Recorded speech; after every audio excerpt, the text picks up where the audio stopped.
Yeah, Anthony, that's exactly what I wanted to talk about. I was hearing Tim talk about it and figured I'd give you a first-hand account of it. It is insane how fast the water has been dropping down. We were just out at the front of the hotel, the entrance to it, where they have a marker of how high the water came during Hurricane Matthew.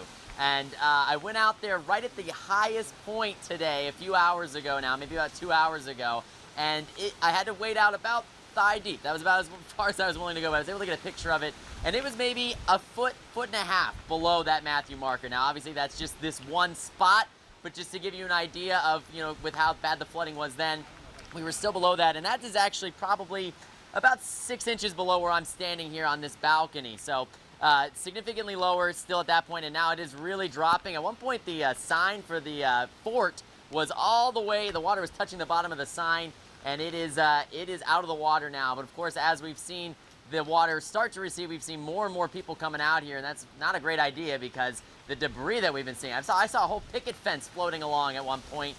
We've seen lots of trash barrels. I don't know if we can turn and see this bench that's been caught. Now, that's a trolley tour's bench. Of course, the trolley tour has stops all around St. Augustine, so it's hard to speculate where that bench could have come from.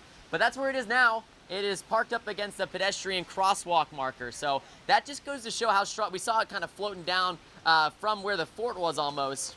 That just shows how strong the current is. And we've seen a lot of kayakers that have, I'm sure, enjoyed their trips down. But as the water recedes so fast, I do not envy them the trip back up against the wind because the wind is so strong and that current is pretty strong for those kayakers heading down toward the bridge. But now that the water has dropped a little bit, Tim, I think when Tim was live, we had the bucket truck that was coming through with some cranes on it as well. So we are starting to see coming over the bridge. Wasn't a whole lot of activity for a couple of hours there, but we are starting to see more worker crews being able to make it over. So hopefully they can start to access areas where people may need some help.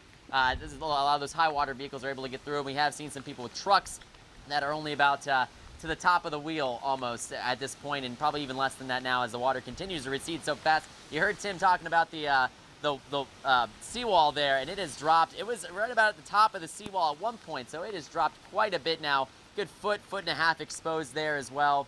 And we do have to show that sailboat that we've been talking about all morning here. It is just about submerged. A lot of people have been enjoying taking pictures of that, so I'm sure that will be quite the headache for the owner of that sailboat come tomorrow morning. So I just wanted to give you guys a look here at St. Augustine, and again, with that Hurricane Matthew marker, it was still about a foot and a half below that at its highest point a couple of hours ago. So in St. Augustine, Zach Wilcox, First Coast News, on your side.